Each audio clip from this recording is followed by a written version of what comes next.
One का combination जब जब शनि के साथ मतलब 8 नंबर के साथ बना है तो थोड़ी सी फाइट ज्यादा लगती है। फाइटर में भी या फाइट में भी बहुत ज्यादा फाइट इस बार लगने वाली है। I am sure of course एक नया नेशनल क्रश कहा जा रहा है उन्हें, तो मुझे जानना है कि उनका ये साल कैसा रहेगा कमिंग। साल इनके लिए दो नई मूवियों के साथ आ रहा है और ये दोनों मूवी इनको बहुत अच्छा रिस्पांस, एक मार्केट में नया चेहरा, यार आप ये समझे आने वाला एक बहुत अच्छा सुपरस्टार आपको देखने में मिल सकता है इस व्यक्ति के रूप में।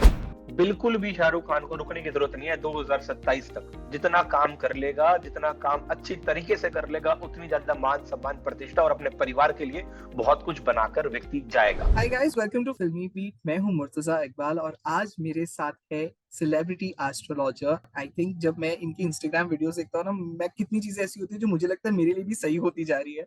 इनकी बात कहीं ना कहीं एक कहते हैं ना पत्थर की लकीर जैसी होती है। एंड इसलिए आज मैं यहाँ पे उनके साथ हूँ और मैं उनसे बातें करूंगा हमारे सेलिब्रिटीज, बॉलीवुड सेलिब्रिटीज के बारे में मैं बात कर रहा हूँ। मधु मंसूरी जी के बारे में जो है हमारे साथ आज। नमस्ते सर, वेलकम टू फिल्मी बीट। प्रणाम जी, ओम नमः शिवाय। कैसे हैं आप? बस ठीक सर, आप कैसे हैं? सब मंगल कुशल।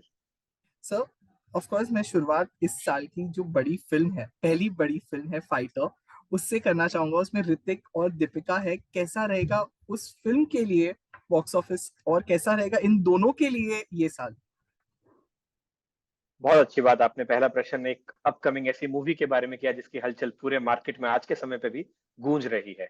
पर इसके अंदर अगर आप बात करेंगे, ये जो आने वाला साल है उसको अगर आप कैलकुलेट करते हैं, मतलब 2024, ये एक सेटन का नंबर है।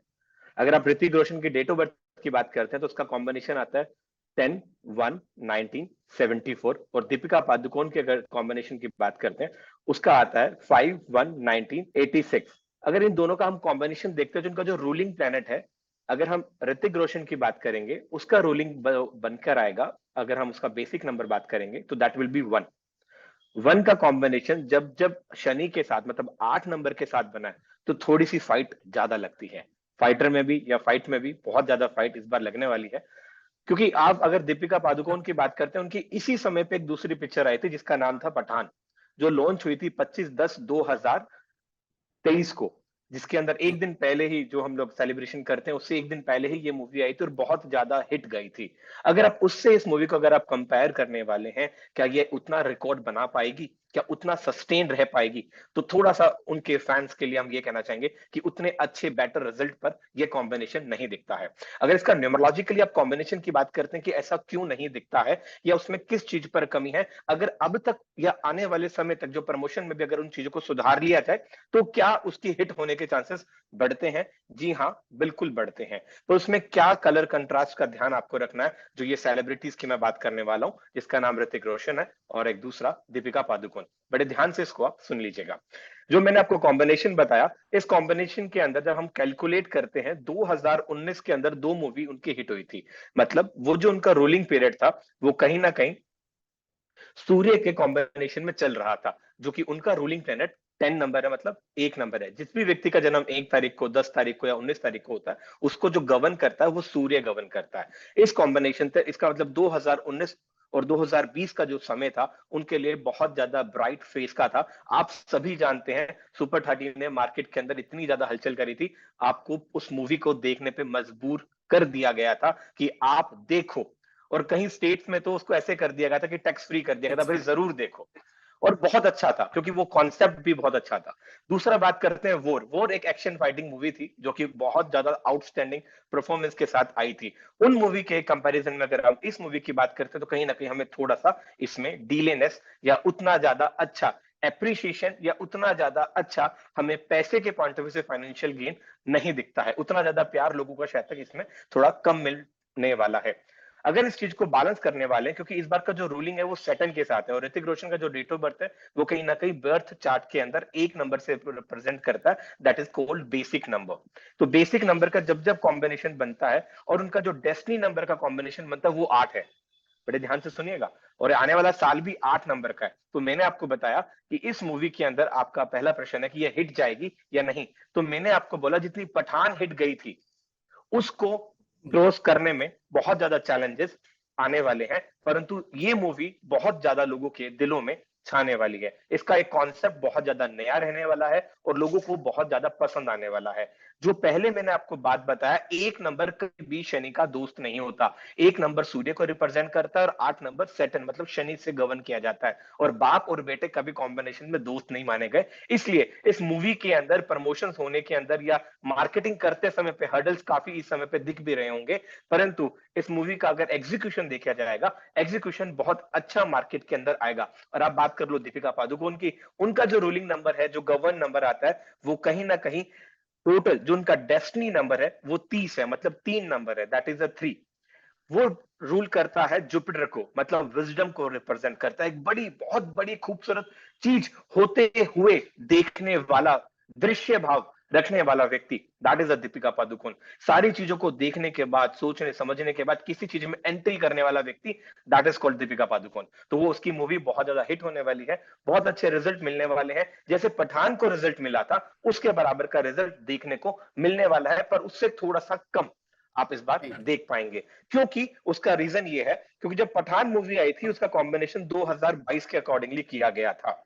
सर आई थिंक अभी आपने भी सुना होगा, एनिमल मूवी आई है, उसकी जो एक्ट्रेस है तृप्ति दिमरी, वो एक लोगों के बीच में एक अचानक से एक नया चेहरा आ गया। वो बहुत पहले पिक्चरें कर चुकी है, पर अब लोग उन्हें बहुत पसंद करने लगे हैं। तो I am sure of course एक नया नेशनल क्रश कहा जा रहा है उन्हें। तो मुझे जानना है कि उनका ये साल कैसा रहेगा कमिंग, क्योंकि उनकी दो फिल्में आ रही है, एक विकी कौशल के साथ है, दूसरी राजकुमार राव के साथ है।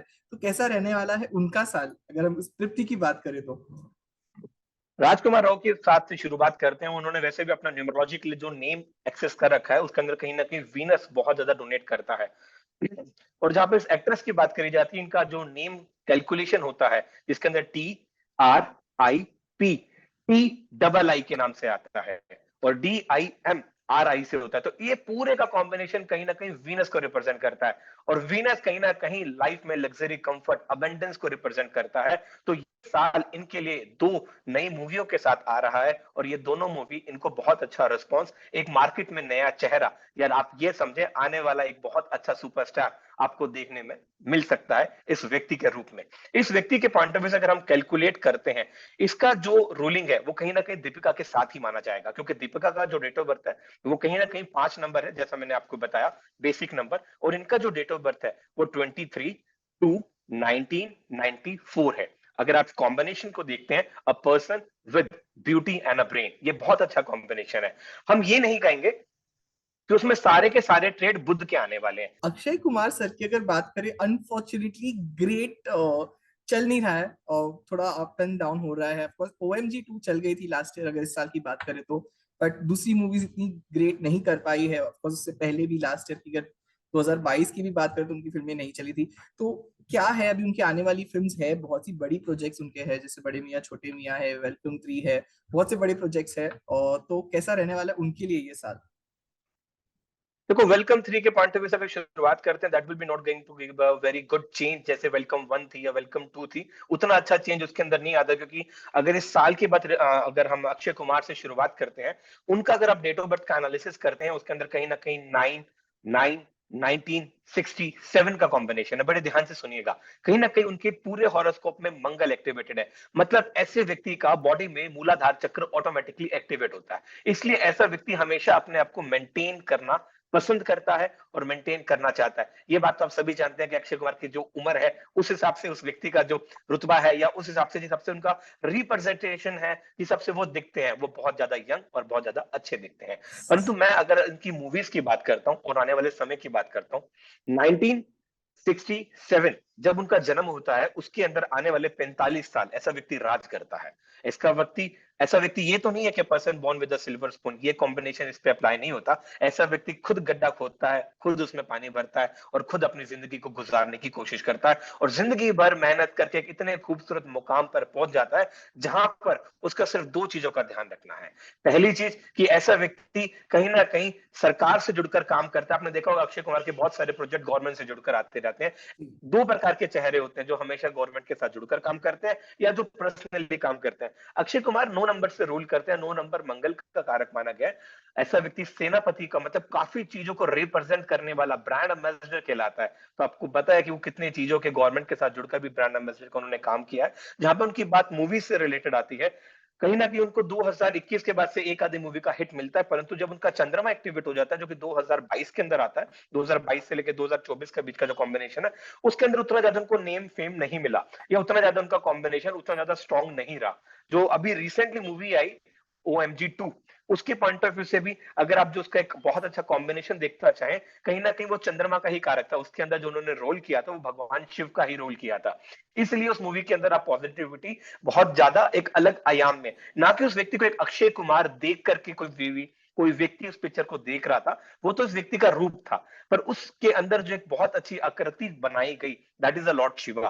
तो भगवान शिव की पूर्ण रूप से ऐसे व्यक्ति को कृपा भी मिलती है। ऐसा व्यक्ति जितनी भगवान शिव की पूजा करता है, बार बार ऐसे व्यक्ति जितना शिवलिंग को पूजता है, उतना ज्यादा इस व्यक्ति के जीवन में मान सम्मान प्रतिष्ठा बढ़ता है।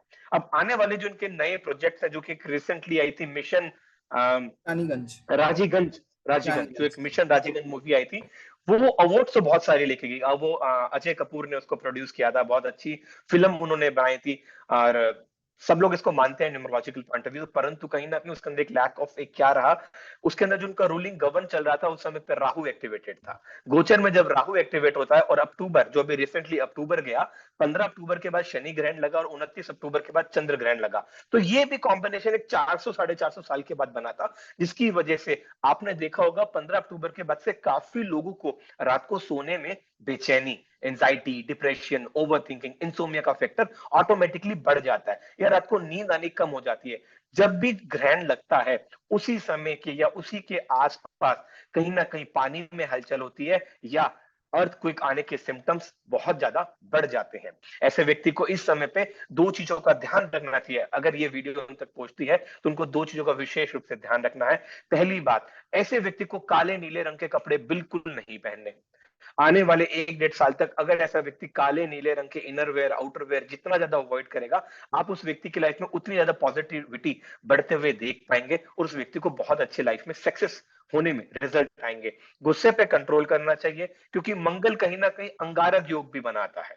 तो ऐसे व्यक्ति को बहुत अच्छी बात का ध्यान रखना चाहिए कि ड्राई फ्रूट्स अपने खाने के अंदर हमेशा रखने चाहिए, क्योंकि मूलाधार चक्र जब व्यक्ति का एक्टिवेट होता है, बॉडी में एनर्जी का कंज्यूमिंग लेवल बहुत ज्यादा बढ़ जाता है। तो समय समय पे खान पान का ध्यान ऐसे व्यक्ति को इस साल रखना चाहिए। मतलब 2024 के अंदर अक्षय कुमार जी को अपने स्वास्थ्य का ध्यान थोड़ा लगना रखना चाहिए। पैर से रिलेटेड समस्या या पैर पे चोट लगने से रिलेटेड समस्या व्यक्ति के जीवन में एक्टिवेट हो सकती है, उस व्यक्ति का भी विशेष चीज, उस चीज का ध्यान व्यक्ति रखे तो अच्छा है। और बताइए। Right sir. Sir of course अगर इस साल की हम बात करें तो बॉलीवुड बहुत ही डल था कुछ सालों से, 2 सालों से स्पेशली, पर शाहरुख खान ने कमबैक किया पठान से, इतनी बड़ी सुपर हिट हुई, फिर जवान आई जो I think blockbuster double hit हो गई। अब ऑफ कोर्स डंकी रिलीज हो रही है, बट कहीं ना कहीं 2024 में अभी तक उनकी कोई फिल्म अनाउंस हुई नहीं है।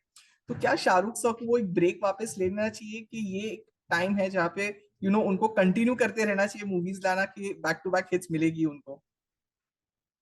बिल्कुल भी शाहरुख खान को रुकने की जरूरत नहीं है। 2027 तक जितना काम कर लेगा, जितना काम अच्छी तरीके से कर लेगा, उतनी ज्यादा मान सम्मान प्रतिष्ठा और अपने परिवार के लिए बहुत कुछ बनाकर व्यक्ति जाएगा। उसका कारण क्या है? 2027 तक पढ़े, उसको एनालिसिस करिए। अगर आप एनालिसिस करते हैं, पहली हिट मूवी अगर अभी रिसेंटली जब शुरू होती है तो है रईस। रईस से ये सिलसिला शुरू होता है। रईस के बाद आती है जवान, जवान से पहले आती है पठान। पठान सर, सॉरी, तो पठान, रईस रईस से पहले जीरो थी जो नहीं चली थी, हाँ फिर उसने जीरो, 4 साल का जो ब्रेक नहीं चली किया थी, और फिर पठान आई। उसके बाद पठान आई। तो वो जो एक लंबा आपने ब्रेक देखा ना, वो जो ब्रेक था वो कहीं ना कहीं उस समय पे ऐसा नहीं था कि व्यक्ति मूवी निकालना नहीं चाह रहा था या व्यक्ति का मूवी का काम नहीं चल रहा था, उसने वैसे ही ब्रेक डाउन ले लिया था परिवार के पॉइंट ऑफ व्यू से, क्योंकि उस समय व्यक्ति का वीनस एक्टिवेट होता है। तो आप देखेंगे उस समय पे उनका फॉरेन ट्रेवल या फॉरेन में सेटलमेंट या फॉरेन से रिलेटेड प्रोजेक्ट्स काफी ज्यादा बढ़ गए थे।